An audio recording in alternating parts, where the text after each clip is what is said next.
भरत प्रसाद।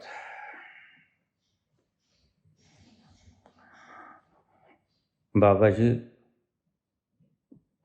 चरण स्पर्श। आपने दो मैं का जिक्र किया, एक असली में और एक बनावटी में। थोड़ा विस्तार करने का कष्ट करेंगे।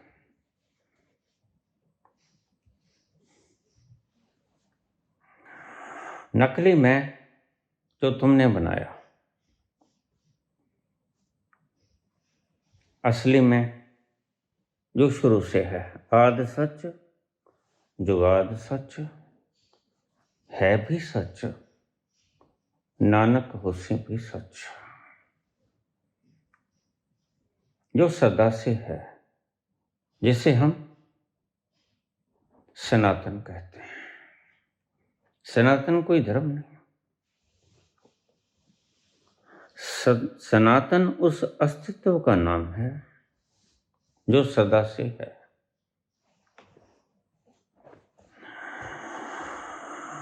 हमने धर्म बना लिया, यह बात अलग है। सनातन धर्म से उस असली मैं का कुछ लेना देना नहीं। ये जो आपने धर्म बनाए, ये संप्रदाय कह सकते हैं, जैसे पार्टी। बस ये पार्टी है, हिंदू मुसलमान सिख ईसाई यहूदी, राजनीतिक पार्टी है। सच में रंगत दे देते हो तुम धर्म के।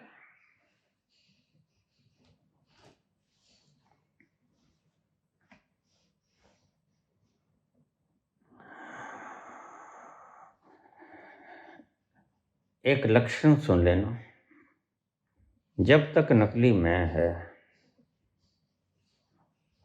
तब तक तुम दुखी रहोगे।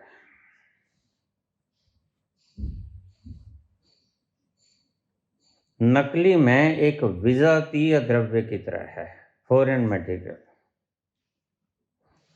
और डॉक्टर लोग अच्छी तरह से जानते हैं कि फॉरेन मटेरियल, विजातीय द्रव्य हमेशा दुख देता है। तुम स्वस्थ हो, बिल्कुल सही चल रहे हो, पैर में कांटा चुभ गया, वह कांटा विजातीय द्रव्य है, फॉरेन मटेरियल। वह जब तक निकलेगा नहीं तुम्हें चैन नहीं आएगा। बस ऐसे ही नकली में विजातीय द्रव्य है, फॉरेन मटेरियल है। तो कृष्ण भगवान कहते हैं कि जब तक यह फॉरेन मटेरियल निकलेगा नहीं तुम्हें चैन कहां, तुम दुखी रहोगे। नकली मैं की पहचान है, नकली मैं के रहते रहते तुम सत्य में जो सुख होता है, जिसे संत कहते हैं आनंद, वो नहीं मिलेगा आपको। यह नकली में कुछ भी जुटा ले, विद्या, कलाएं, धन, संपत्ति, पदवी, प्रतिष्ठा, सौंदर्य, कुछ भी जुटा ले, द्रव्य, सुख सुविधा के साधन,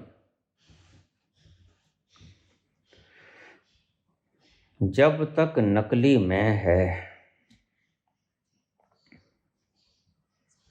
तुम पूछते हो ना कि बाबा मैं दुखी क्यों हूं,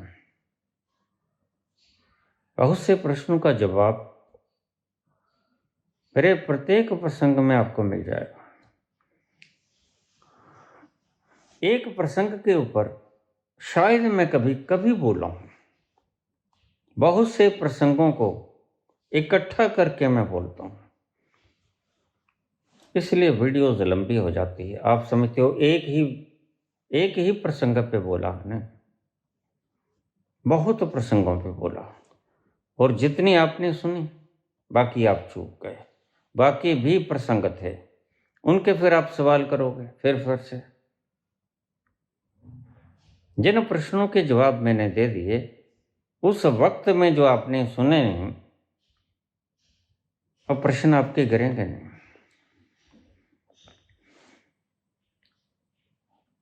वो घुंडियां उलझी की उलझी रह जाएंगे। फिर से इसीलिए तो लोग सवाल पूछते हैं।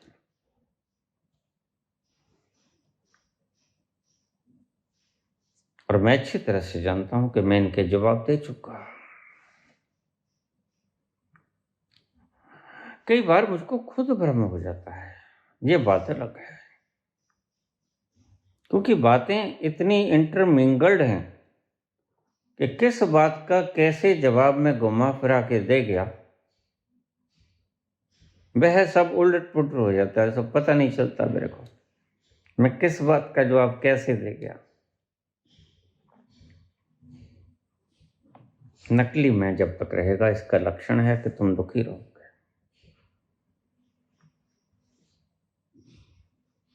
सुखी कैसे होगे? जब नकली मैं मिट जाएगा, तब जो शेष रह जाएगा वह मिटता नहीं।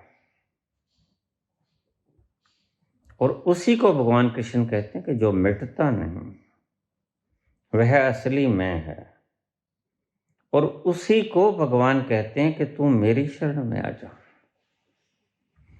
असली मैं नकली मैं से बोल रहा है कि तू आत्मसमर्पण कर दे, तू हार जाएगा आखिर, क्योंकि तेरा होना ही दुख देगा। और दुख कोई भी प्राणी चाहता नहीं। दुख और दर्द कौन चाहता है?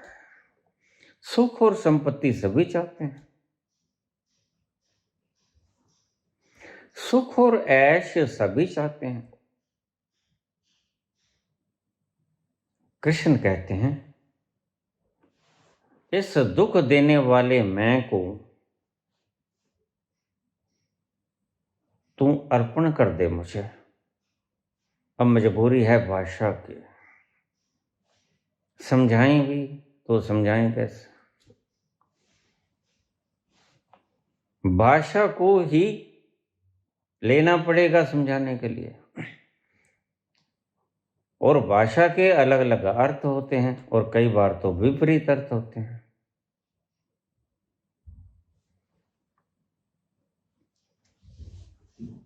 इसलिए आपकी समझ में नहीं आता, यह स्वाभाविक है, आपका कसूर नहीं है,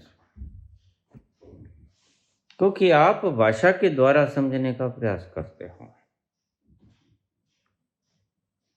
और भाषा का अलग अलग अर्थ है।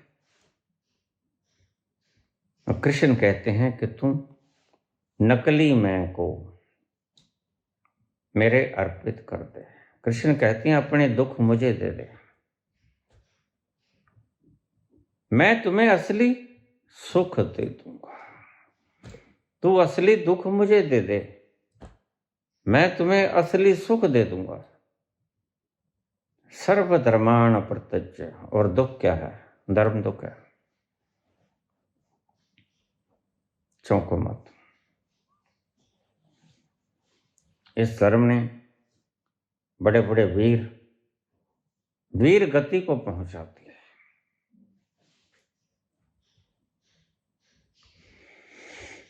जमाने ने मारे जवान कैसे कैसे,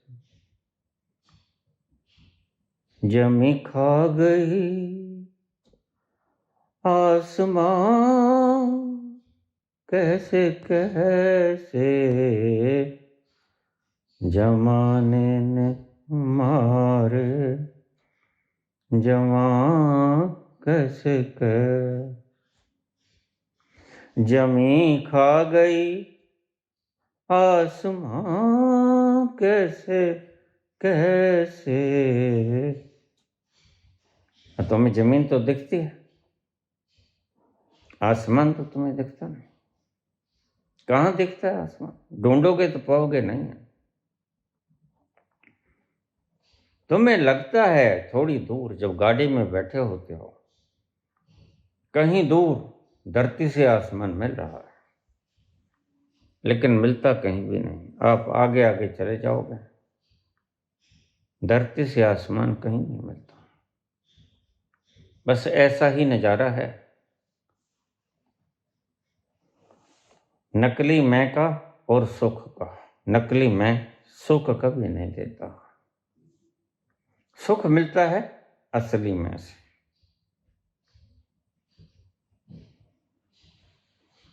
कृष्ण के कहने का एक्सट्रैक्ट क्या है, रस क्या है,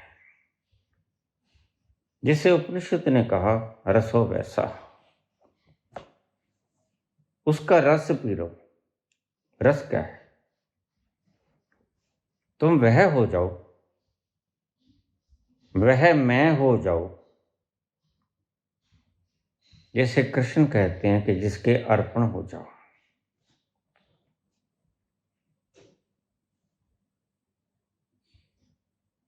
नकली मैं दुख देगा।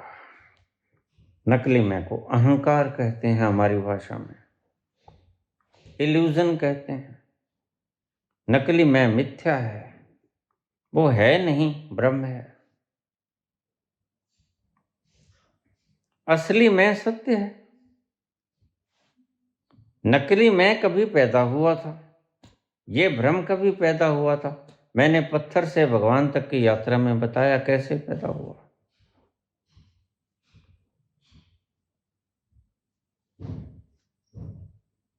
नकली मैं कभी पैदा हुआ था और कभी विलीन हो जाएगा। नकली मैं बढ़ता गया, बढ़ता गया, बढ़ता गया, देही का रूप ले गया, और एक दिन देही विनष्ट हो गया, भ्रष्ट हो गया, फूट गया गुब्बारा। जो नकली हवा थी वो निकल गई, टाई टाई फिस।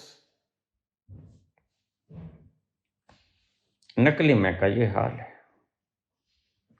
नकली मैं दिखावा है, असली मैं दिखावा नहीं। असली मैं होना है। ये फर्क है नकली मैं और असली मैं में।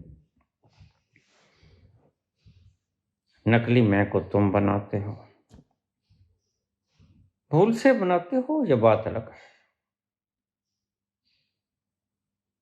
लेकिन नकली मैं के निर्माता तुम हो, और असली मैं का निर्माता वो सृजनहार है, वो रचयिता है, परमेश्वर है, परवरदिगार है। वह असली मैं है। और यही कहते हैं भगवान कि तू नकली मैं को छोड़ दे, मेरे चरणों में छोड़ दे, और मैं तुम्हें असली मैं को उपलब्ध करवा दूंगा। अहम त्वाम सर्व पापेभ्यो मोक्षयिष्यामि मा शुचः। नकली मैं पाप है। तू जब नकली मैं को, देखिए भाषा की मजबूरी है, समझने की चेष्टा करना, ना समझाए बार बार समझना। नकली मैं को असली मैं के चरणों में समर्पित करता है। नकली मैं की पहचान, वह दुख देगा। जैसे जब तक कांटा गड़ा रहेगा, चस चस करता रहेगा, और अगर तुमने जल्दी नहीं निकाला तो मवाद पड़ जाएगी, और अगर तुमने और देर कर दी तो मवाद गहरी हो जाएगी, और अगर तुमने और देर कर दी तो हो सकता है आपका वो अंग काटना पड़ जाए। बस यही है कहानी अध्यात्म की और संसार की। कांटा चुभा था, इन्फेक्शन दे गया, मवाद पड़ गई, बैक्टीरियल इन्फेक्शन बढ़ता गया, मवाद बढ़ती गई। तुमने वो कांटा निकाला नहीं।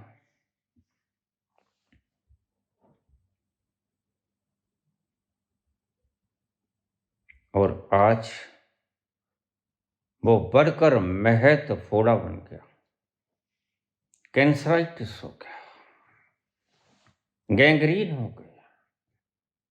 अब ये अंग काटना पड़ेगा। अहंकार बढ़ गया है। कृष्ण कहते हैं इसको काट दो। ये अहंकार क्या है? जिससे तुम धर्म कहते हो। बड़े मजे की बात है, मैं रोज बोलता हूं, धर्म को कोई नहीं छोड़ता। धर्म को न छोड़ने का अर्थ अधर्म में ही जीते रहना। और 5000 साल पहले कृष्ण बोले, तू धर्मों की बनावट में मत फंस। और राजनीतिक इसका बड़ा सुंदर इस्तेमाल करते हैं धर्मों का।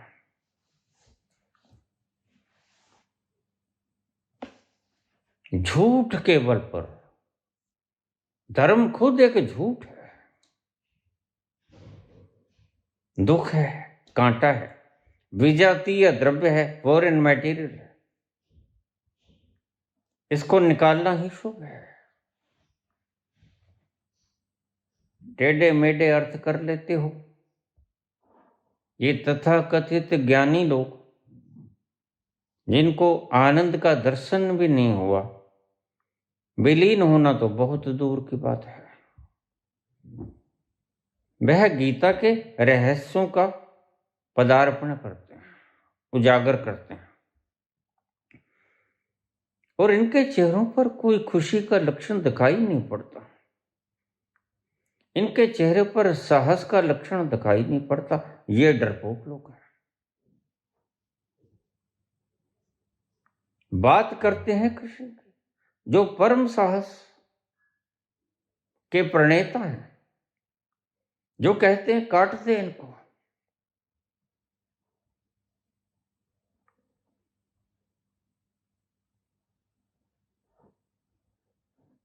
नकली में तुम्हें दुख देगा। अगर रस रूप में देखा जाए तो तुम भी दुखों से उकता गए हो।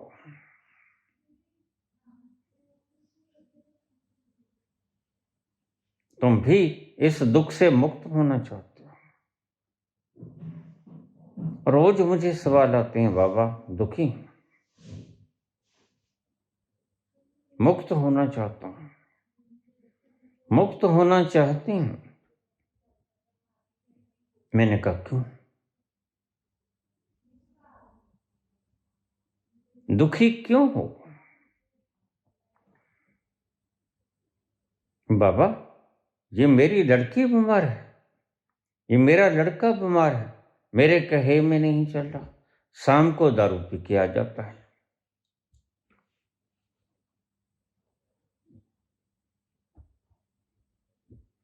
झगड़ा करता है। मैंने लाख समझाने की चेष्टा की, तुम्हारे पास ले आऊं? मैंने कहा ले तो आओ, कोई बात नहीं, लेकिन दारू पीना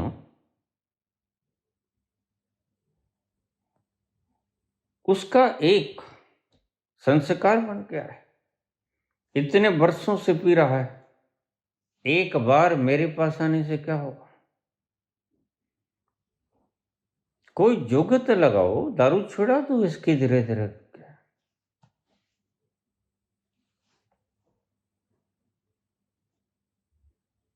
और जिस दिन ये उकता आ गया, उस दिन खुद ही छोड़ देगा। यही तो अष्टावक्र कहते हैं। अगर तुम्हें संसार में सुख नजर आता है तो भी अच्छी तरह से जप्फी डाल लो इसको, संसार को भोग ही लो। तो क्या होगा परिणाम? वो परिणाम जो बुद्ध को हुआ। तुम्हें हो जाएगा। बुद्ध ने अच्छी तरह से भोग लिया। 29 वर्ष की उम्र तक वो बोर हो गए थे। हैरानी होगी तुम्हें, दुख से बोर नहीं हुए थे, सुख से बोर हो गए। और तुम्हें आज भी अजूबा लगता होगा, जिस सिंहासन की फिराक में हम पड़ते हैं, जनता से झूठे वायदे करते हैं, पूरा नहीं होता। 2 करोड़ रोजगार देंगे, अच्छे दिन आएंगे। तुम्हें पता नहीं हम क्यों कहते हैं, ये मूर्छित लोग हैं।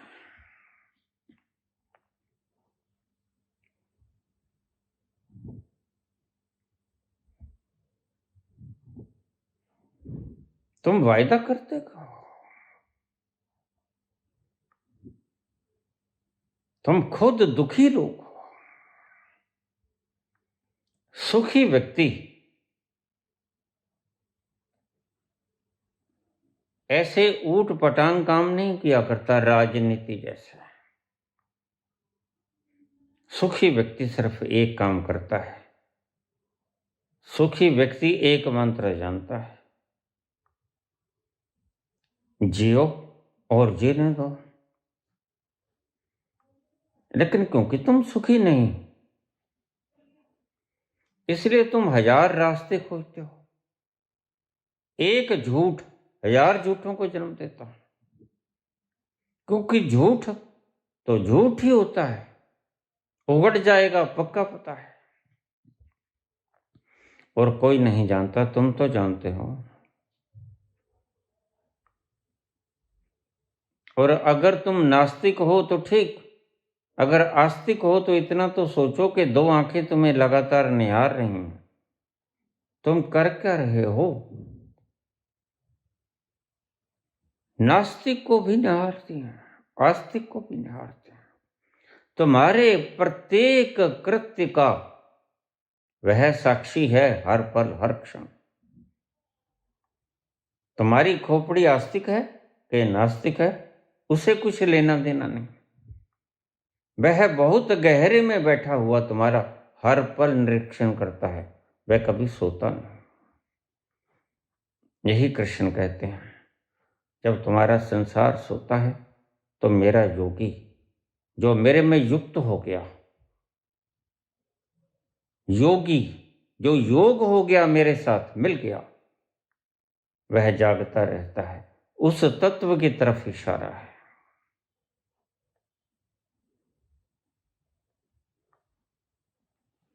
एक दिया मेरे प्राण जलते हैं, जो जागत दिन रैन।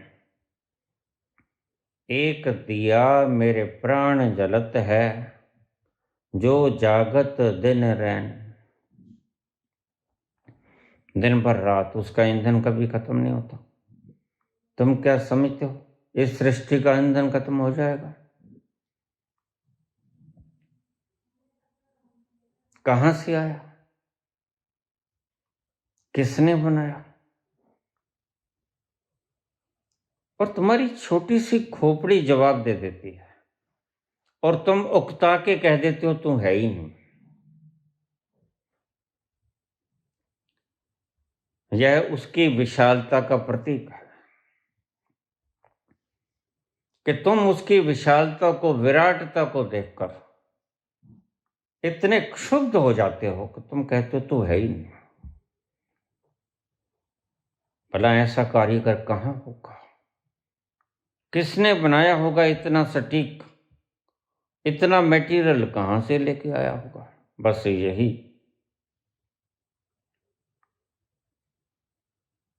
यही मुश्किल है जो तुम्हारे मन में अटकी रहती, यही कांटा है। लेकिन भक्त कहता है तू है या नहीं है, हम तो तुझे दिल दे बैठे सनम। अब तो जान ही जाएगी। मेरी है तमन्ना तेरे घर के सामने मेरी जान जाए, मेरी जान जाए, हाय मेरी है तमन्ना, तेरे घर के सामने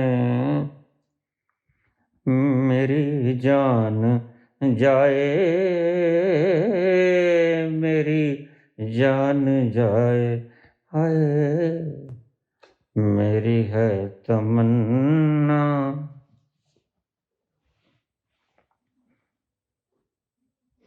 वह है कि नहीं है, तुम कभी पार नहीं पा सकोगे। इतना ही सोच लिया होता इस क्षुद्र बुद्धि से, उस विराटतम को जिसको मापा ही नहीं जा सकता वो कितना है, उसका आगाज, उसका अंत, उसका मध्य तुम नहीं जान सकते। इतना ही जब तुम नहीं जान सकते तो वह कैसे बना, उसने बनाया कैसे, ये कैसे जान सकोगे। तो कृष्ण कहते हैं तू हार जाएगा। कृष्ण कहते हैं भक्त तू हार जाएगा। और तुम दुखी क्यों हो? बहुत से महापुरुषों ने तुम्हें बहुत से कारण बताए, लेकिन सत्य कारण बताते हैं कृष्ण। वो कहते हैं तुम दुखी हो क्योंकि तुम धार्मिक हो। यह बड़ी चोट देगा, यह शब्द ही चोटिल करने वाला है। तुम दुखी हो क्योंकि तुम धार्मिक हो। धर्म ही तुम्हारे दुख का कारण है। इसको छोड़ दो। कहां छोड़ दो? मेरे चरणों में छोड़ दो। सर्वधर्माण परित्यज्य, बिल्कुल स्पष्ट। कहीं कोई हेराफेरी, कहीं कोई दोगलापन। माम एकम शरणम व्रज, वह जो एक है, एक ओंकार, अहम ब्रह्मस्म, एको अहम द्वितीयो नास्ति, वह जो एक है, माम एकम, जो मैं हूं,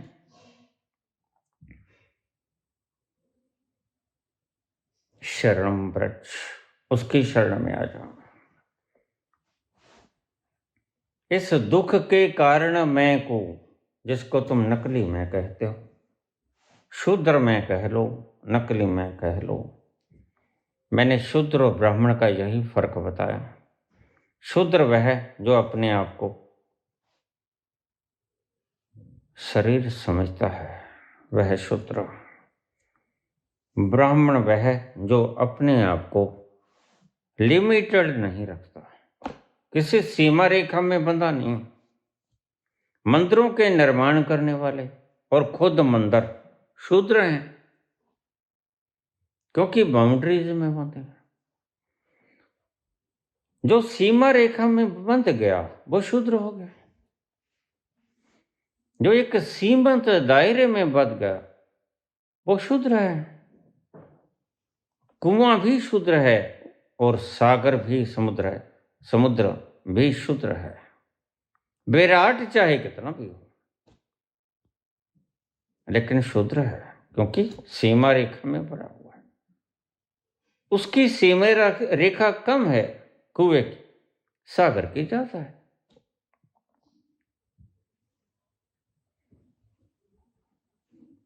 नकली में कृष्ण कहते हैं तुम नहीं हो। छोड़ना ही अच्छा है, दुख का कारण है। और तुम ऊब जाते हो। क्यों ऊब जाते हो? क्योंकि यह दुख देता है। अब थोड़ा सा आगे की बात भी कर लो। दुख से तो तुम ऊबते ही हो, तुम सुख से भी ऊब जाते हो। अब ये बातें बड़ी ध्यान से सुनने वाली। दुख से तो तुम उबते ही हो, दुख से तो तुम परेशान हो जाते हो। हे भगवान, रोज वही दाल रोटी, वही मूंग की दाल। हे भगवान, वही चपाती। सुख से भी तुम उब जाते हो, तुम्हें पता नहीं चलता। इसीलिए तुम सुख के खिलौने बदलते रहते हो। धन में नहीं मिला, पदवी में मिल जाएगा, पदवी में नहीं मिला, पूजा में मिल जाएगा। अब जो उच्च पदस्थ हो गए वो अवतार बनना चाहते हैं। क्या कारण होगा भला? तुम उच्च पदस्थ होना चाहते हो।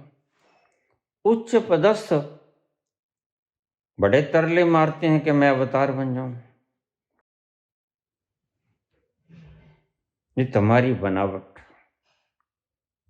ब्राह्मणों के फैलाए हुए झूठ। ब्राह्मण मुख से पैदा हुआ है, मेरा मुख से भी कोई पैदा होता है? हैं? होता है? ये कंधों से पैदा हुआ है। कंधे कब से जन्म देने लगे भाई?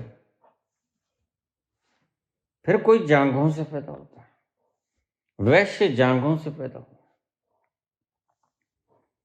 और पांवों से पैदा होते हैं शूद्र। अब तथा कथित आचार्य इसका अर्थ समझाने में जिंदगी गंवा देंगे,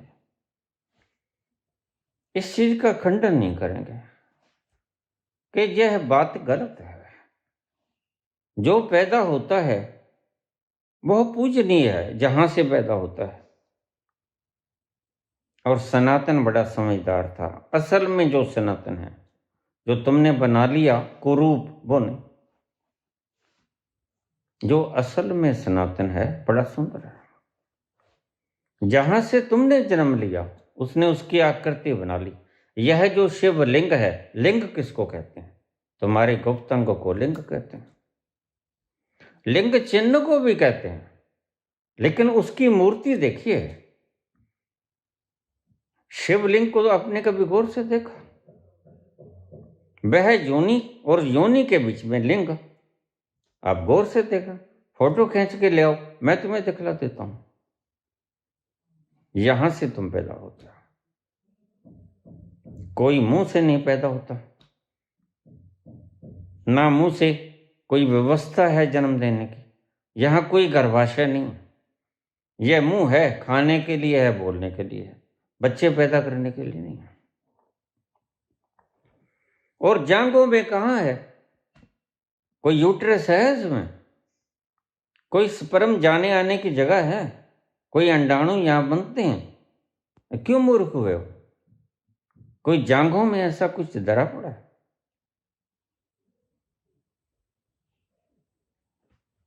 तुम आज के पागल नहीं हो, तुम सदियों सदियों से इन मूर्खों ने पागलपन की तहें लगा दी हैं। उन्हें ही मैं संस्कार कहता हूं।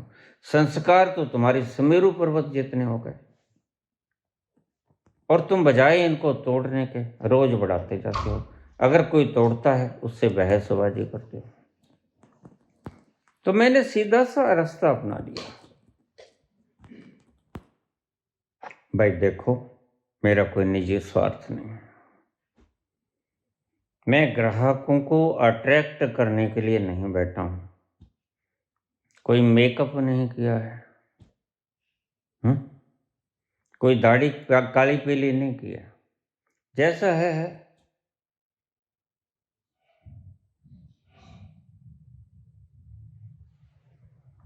तुमने सुना है, सुनना है तो सुन लो।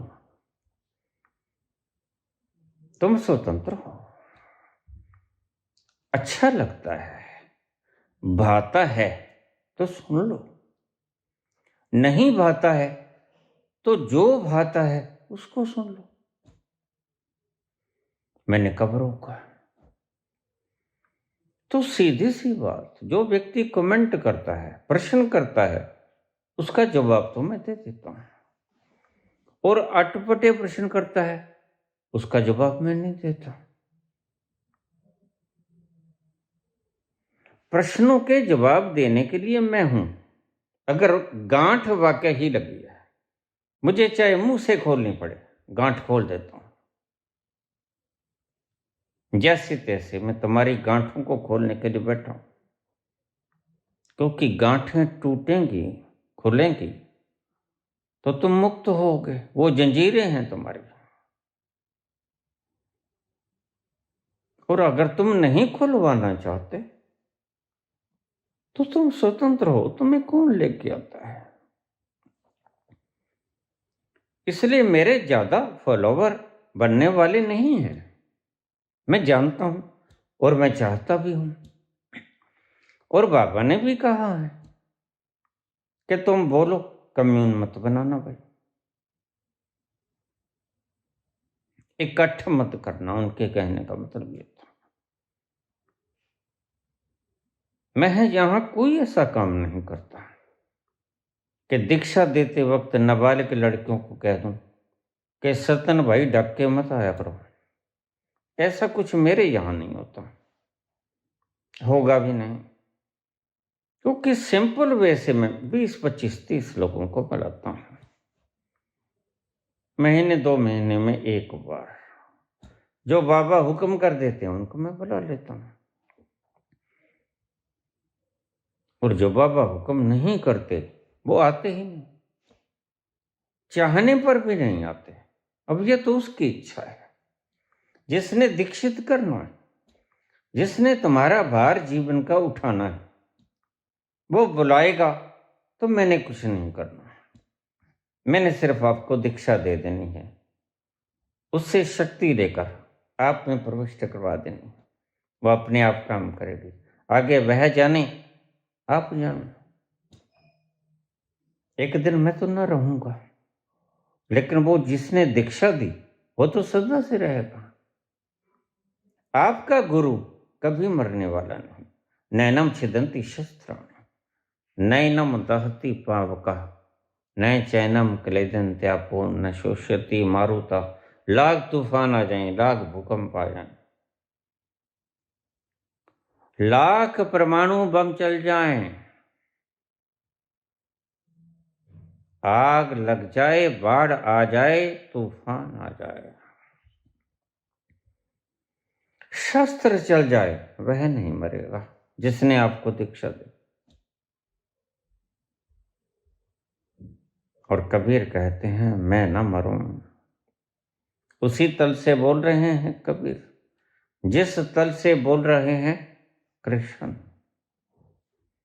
मैं न मरूं मरे संसारा, मोहे मिला जिलावन हारा। मुझे वो तत्व मिल गया जो कभी मरता नहीं। और उसी तल पर आप पहुंच जाओ, ऐसी मेरी इच्छा है। क्यों? क्योंकि उस तल पर बड़ा आनंद है, बड़ा मजा है। सुख और दुख,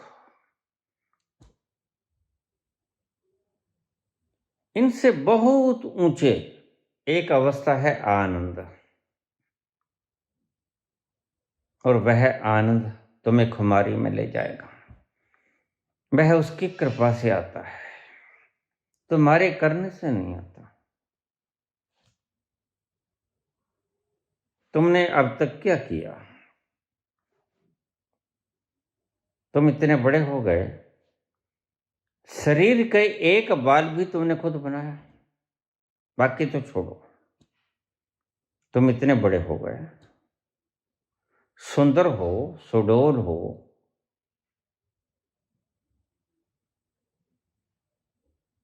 एक बाल भी तुमने अपने शरीर का बनाया, तो तुमने क्या किया? फिर तुम दावा काहे करते हो कि मैं हूं? तुम हो कहां? मुझे लोग कह देते हैं बाबा, जब तुम कहते हो कि मैं अकेला सुखी हूं, हमें आग लग जाती है।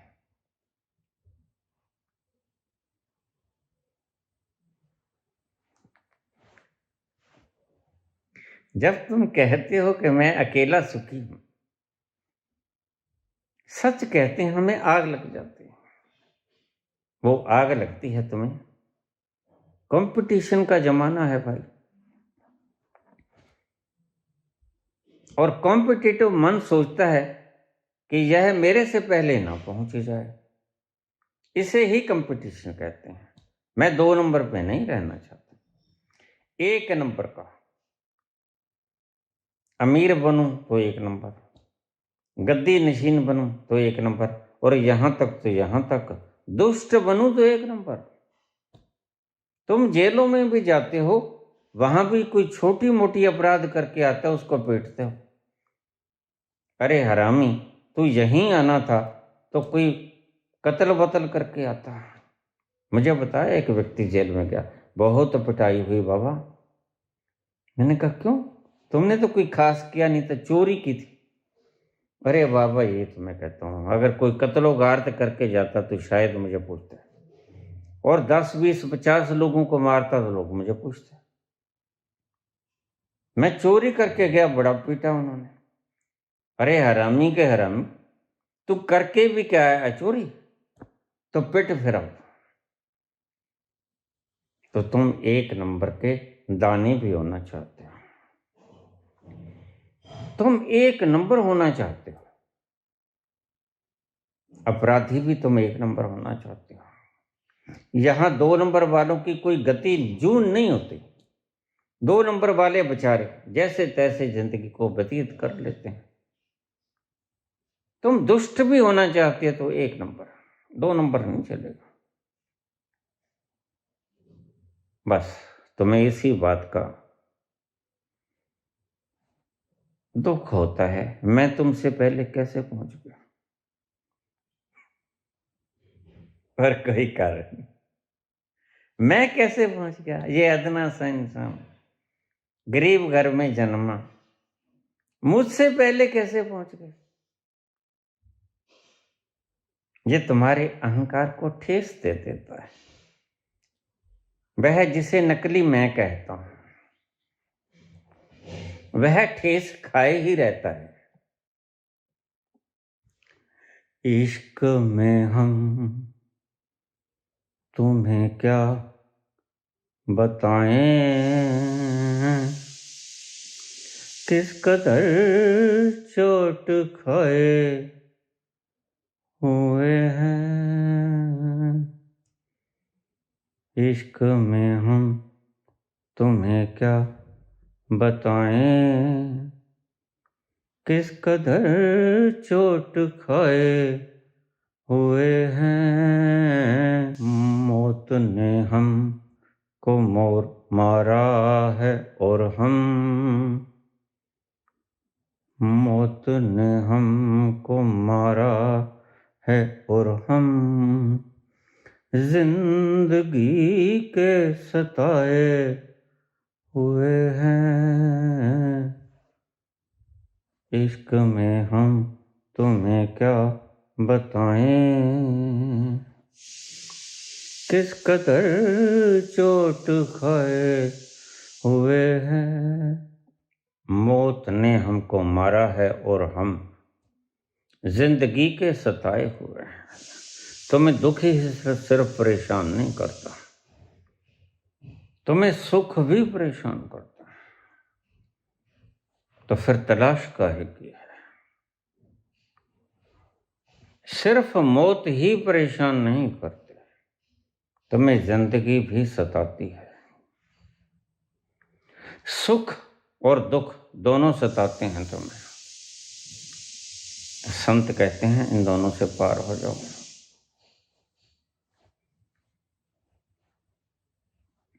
जो दुख देता वो नकली मैं, और अब दूसरी बात बोलूंगा, जो सुख देता वो भी नकली मैं। नकली मैं ही तुम्हें सुख देता है, और इस सिक्के के 2 पहलू हैं। वही तुम्हें दुख भी देता है। जहां दुख है वहां सुख है, और तुम दोनों से ऊब जाते हो। तुम नरक से भी ऊब जाते हो। और ये भ्रम मत रखना कि हम स्वर्ग के आशिक हैं, गलती में। स्वर्ग के आशिक इंद्र अहिल्या पर मोहित हो जाते हैं। ये किस चीज की खबर है? वासनाएं तुम्हारा पीछा नहीं छोड़ती, चाहे तुम कितना ही स्वर्ग भोग लो। समुद्र मंथन से निकली हुई रंभा अप्सरा इंद्र के पास, कल्प वृक्ष उसके पास, तमन्ना फिर भी नहीं पड़ती।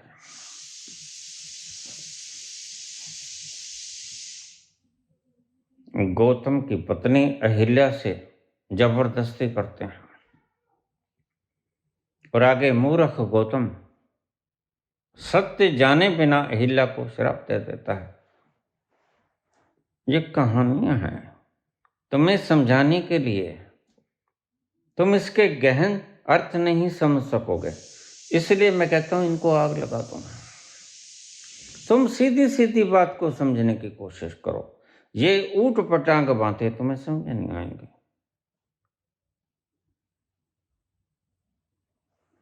इसलिए कृष्ण कहते हैं राजनीति ही नहीं छोड़नी, धर्म को भी छोड़ दो, और धर्म को ही छोड़ दो। मुख्य तो धर्म है जो तुम्हें सभी प्रकार के दुष्कर्म देता है। तुम अगर चोटिल होते हो, जब मैं कहता हूं मैं सुखी हूं, तो तुम्हें चोट लगती है उस नकली मैं को, और नकली मैं चाहता है सबसे पहले मैं होना चाहिए। बदमाश भी एक नंबर का मैं, मेरे से बड़ा बदमाश को नहीं हो सकता कोई।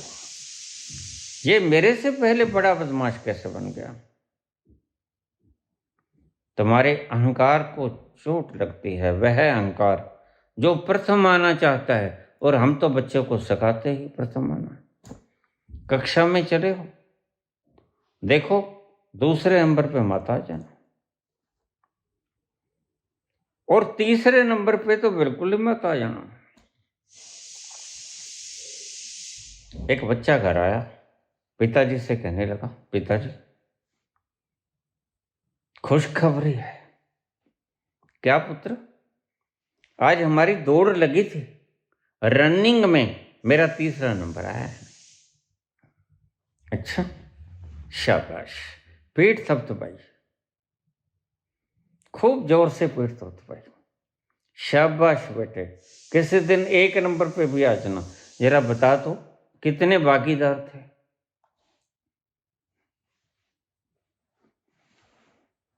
इस दौड़ में भागीदार कितने थे? कहता पापा 3। तो जिस जोर से पीठ थपथपाई थी, गाल थपथपा दी। ऐसा जन्नाटेदार मारा, तुम चाहते ही नहीं कोई तीसरे नंबर पर। 3 ही थे, 3 नंबर पे आ गया, और क्या चाहिए? आखिर में तो तुम आना ही नहीं चाहते, तुम्हारे माँ बाप नहीं अलाउ करता, और तुम्हारे दुख ऐसे ऐसे हैं जो कि तुम्हारे अपने ही बनाए हुए हैं। मुझे रोज आ जाते हैं प्रश्न, बाबा इसको ठीक कर दो ना। मैंने कहा क्यों? यह स्वतंत्र नहीं है क्या? मैं क्यों रोकूं इसको शराब पीने से? शराब पीना इसका जन्म सिद्ध अधिकार है, बदमाश बनना इसका जन्म सिद्ध अधिकार है, जैसे जन्म सिद्ध अधिकार है राजनीतिक बनना। हालांकि राजनीतिक से बड़ा बदमाश कोई होता ही नहीं। तुम समझ सकते हो, राजनीतिक डराता है, राजनीतिक समझौता करता है, राजनीतिक तुम्हें खरीदता है। साम दान दंड भय, राजनीतिक तुम्हें दंड देता है। देखो जेल में डाल दूंगा, ईडी इसी बुला लूंगा, आओ गंगा पार कर जाओ, शुद्ध हो लो, फिर मेरे पास आ जाओ, अहम त्वाम सर्व पापेभ्यो मोक्षयिष्यामि मा शुचा। मैं तुम्हें सभी पापों से मुक्त कर दूंगा, चाहे 70,000 की है, चाहे 70 लाख करोड़ की। ऐसे राजनीतिज्ञों के भ्रष्ट साए में हम पल रहे हैं, फिर तुम कहते हो कि हम सुखी नहीं है बाबा। तुम कहते हो कि भोगो, ये भोगने कहाँ देते हैं दुष्ट, ये तो 5 किलो अनाज देते हैं। 5 किलो अनाज तो कोई भोग में नहीं आता। मैंने कहा नहीं, 5 किलो अनाज तो नहीं भोग में आता भाई, बस इतना ही देते हैं। हाँ, इतना ही देते हैं। तो फिर क्या किया जाए भाई? फिर बंदे पलट तो और क्या हो सकता है? अरे भाई कहाँ पलटते हैं? इनको चुनने वाले तो कोई और है, हम थोड़े। हाँ, मैं समझा। तो फिर उनको पलट दो। उनको भी हम कहाँ चुनते हैं बाबा? हम तो चुनते ही नहीं किसी को। तो फिर इनको कौन चुनता है? ये खुद ही चुन लेते हैं अपने आप को। अरे राम।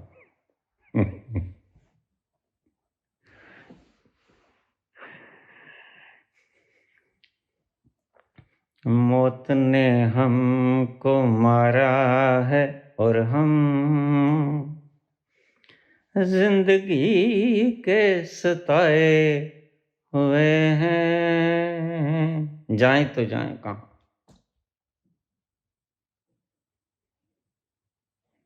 इस दर्दीली जुबान को कौन सुने?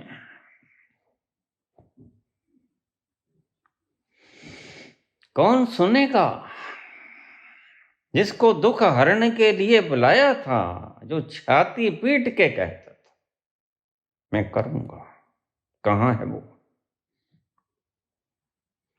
ढूंढो उसे।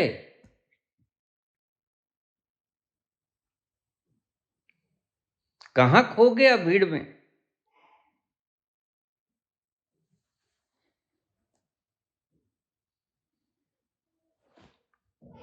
वायदा किया था, तुम्हें अभी रोजगार नहीं मिला।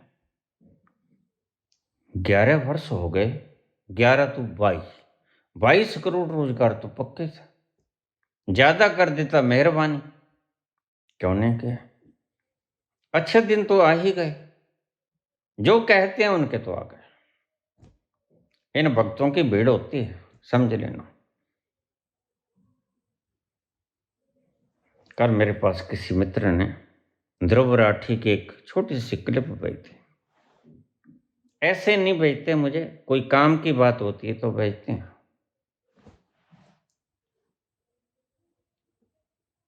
तूफानों से जो टकराए उसे इंसान कहते हैं। ऐसे इंसान हैं। बिकाऊ माल भी बहुत है। देखिए, चरनार बिंद तो सदा ही होते हैं, मैंने तो देखे। चरनार बिंद पूरी कोशिश करेंगे तुम आजाद ना हो जाओ, और जब तुम आजाद हो जाओगे तो गद्दी के ऊपर छलांग मारने में मिनट लगाएंगे। तुम्हें कैसे गद्दी से उतार दें इसकी कोशिश करेंगे, और उतार देंगे एकदम। साम दान दंड भय, तुम कैसी राजनीति में जी रहे हो? तुम कैसे मुल्क में जी रहे हो? एक मुल्क का ये सवाल नहीं है। ये परंपरा बदलनी चाहिए। शक्ति किसी एक हाथ में केंद्रित नहीं होनी चाहिए। तो क्या करें बाबा? शक्ति 5,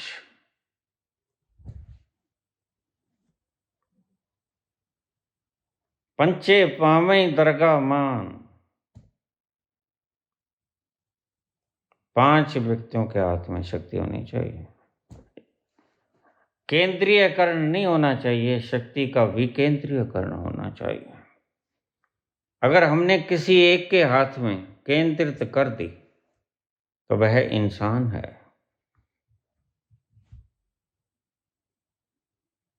इंसान से भूल चूक भी होती है, इंसान से गलती भी होती है, इंसान से पाप भी होता है।